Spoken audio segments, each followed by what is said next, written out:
माँ कैकेयी बातों में आ गई, कपड़े बदल लिए, पहुंची कोपवन में। तो पहले जब लोग घर बनवाते थे तो एक कोपवन बनाते थे कि भाई जो गुस्सा हो जाए उसमें चला जाए। आजकल घर नहीं बनते, आजकल डिजिटल लड़ाई चलती है लोगों की। हमारी आपसे लड़ाई हुई तो हमने आपको ब्लॉक कर दिया, लेकिन उस समय कोप भवन था। उस कोप भवन में मैया पहुंची, जाकर के भूमि पर लेट गई। महाराज दशरथ ये सूचना देने आए, दासियों से पूछा महारानी कहाँ है? कहा कोप भवन में। अब तो जैसे ही महाराज ने सुना, महाराज कांप गए। क्या कारण है इतने सुंदर अवसर पे ये स्थिति? अच्छा, हो सकता है हम समय न दे पाए हो, इसलिए महारानी रुष्ट हैं, चलते हैं। गए, जब देखा तो विकराल वेश बना करके माँ कैकेयी भूमि पर पड़ी हैं। मनाया, कहा हुआ क्या आपको, क्या कारण है? अरे आज तुम्हें पता है कितना खुशी का दिन है, कल प्रातः होते ही राम राजा बन जाएंगे, तुम्हारे जो प्रिय हैं, खुश हो जाओ। आज मैं तुम्हें कुछ वरदान देना चाहता हूँ, तुम मुझसे कुछ वरदान मांग लो। माँ कैकेयी ने कहा महाराज आप तो रहने दो, आप कहते हो वरदान दूंगा वरदान दूंगा, देना तो है नहीं। अभी तुम्हारे पिछले ही 2 वरदान बचे, वही आप दे दो, मुझे और कुछ नहीं चाहिए। महाराज दशरथ ने कहा देवी 2 नहीं, आज तो 10 वरदान देने की इच्छा है, क्या चाहिए आपको? महारानी ने कहा ऐसे नहीं बताऊंगी मैं, क्योंकि मुझे आप पर विश्वास नहीं है। कहा क्यों? अरे रघुकुल रीति सदा चली आई, प्राण जाई बर वचन न जाई। प्राण हमारे चले जाएं, लेकिन हमारे रघुकुल की ये परंपरा है कि हमारी वाणी कभी मिथ्या नहीं होती। कहा महाराज याद करिए, आपने मुझे 2 वरदान दिए थे, आज तक मैंने मांगा नहीं आपसे, लेकिन आज मैं मांगना चाहती हूँ। कहा चलो कोई बात नहीं, तुम्हें जो वरदान मांगना हो मांगो। कहा ऐसे नहीं मांगूंगी। कहा फिर कैसे? कहा आप पहले शपथ लीजिए। किसकी शपथ लूं? कहा सबसे ज्यादा प्रेम किसको करते हैं?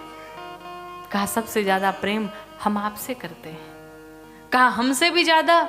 कहा आपसे भी ज्यादा राम को प्रेम करते हैं।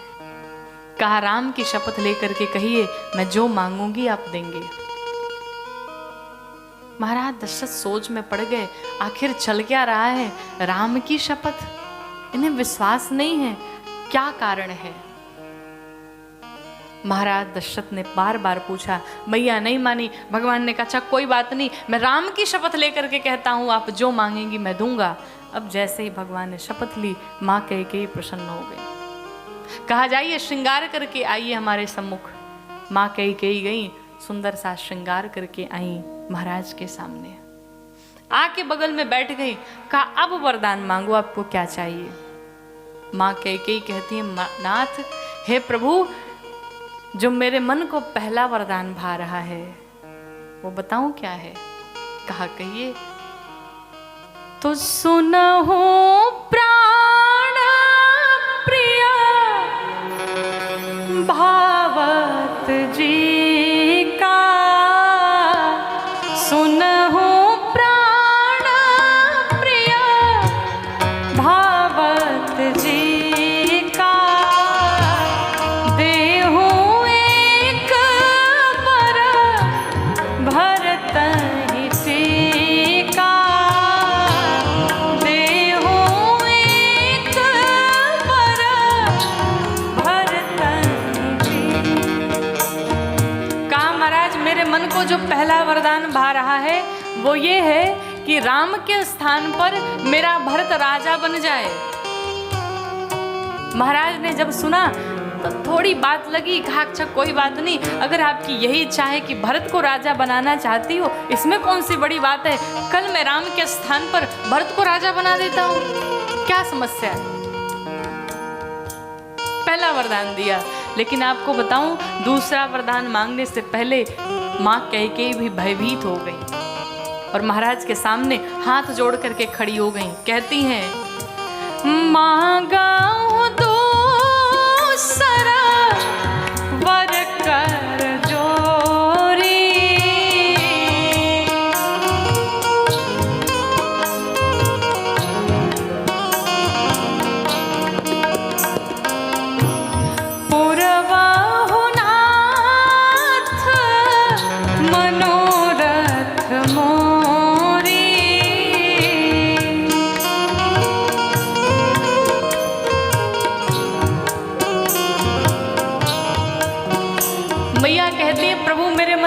दूसरा वरदान भारा है वो आपके सामने हाथ जोड़ करके मैं निवेदन करती हूँ। क्या?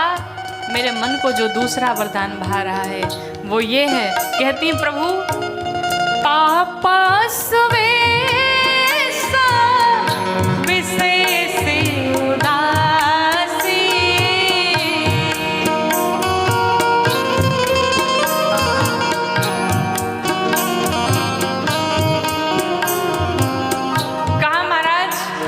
दूसरा वरदान तपस्वियों के वेश में उदासीन व्रत धारण करके, जैसे ही माँ कैकेयी ने इतनी बात कही महाराज दशरथ खुश हो गए। क्यों? महाराज दशरथ को लगा कि कैकेयी कहती है भरत को राजा बना दो और हम दोनों मिलके चलो चलते हैं तपस्वी के वेश में वन में तपस्या करेंगे। वाह, इतनी सुंदर पत्नी भगवान सबको दे। लेकिन जैसे ही आगे की बात माँ कैकेयी ने कह डाली महाराज दशरथ गिर पड़े भूमि पर सुन करके माँ कैकेयी की बात को। भैया क्या कहा? 14 बरिस राम बनवासी, 14 बरिस राम बनवासी, 14 बरिस राम बनवासी। कहा महाराज तपस्वी के वेश में उदासीन व्रत धारण करके राम 14 वर्ष के लिए वन में चले गए। जैसे ही महाराज दशरथ ने सुना राम को 14 वर्ष का वनवास, महाराज दशरथ जिस प्रकार से चंद्रमा से उसका अमृत निचोड़ लिया जाए और वो भूमि पर गिर पड़े, जिस प्रकार से एक घायल शेर भूमि पर गिर पड़ता है, आज महाराज दशरथ उसी प्रकार से भूमि पर गिर पड़े। महाराज दशरथ कहते हैं देवी तुम सब कुछ ले लो मेरा, अयोध्या का ही राज नहीं, जहां जहां तक मेरा राजपाट है सब ले लो, लेकिन ये जो तुमने दूसरा वरदान मांगा इसे मत मांगो। क्यों? इसको मांगने के पश्चात, इसे पूर्ण करने के पश्चात दशरथ के प्राण नहीं बचेंगे, क्योंकि मेरे प्राण मेरे राम है। और अगर तुमने राम से ही हमें विमुख कर दिया तो कैकेयी हम जीवित नहीं रह पाएंगे। आपको बताऊं माँ कैकेयी और कठोर बन गई। माँ कैकेयी भगवान महाराज दशरथ से कहती है महाराज अगर कल प्रातः काल होते ही राम वन को गए तो आप मरेंगे, और अगर वन को नहीं गए तो मैं मरूंगी। मरना तय है, आप मरिए चाहे हम मरे, हम दोनों में से कोई एक अवश्य मरेगा। निर्णय आपका है कौन मरेगा। लेकिन एक सलाह दूं आपको, कहा अगर आप ही मर जाएं तो ज्यादा उचित होगा। क्या विधि का खेल है।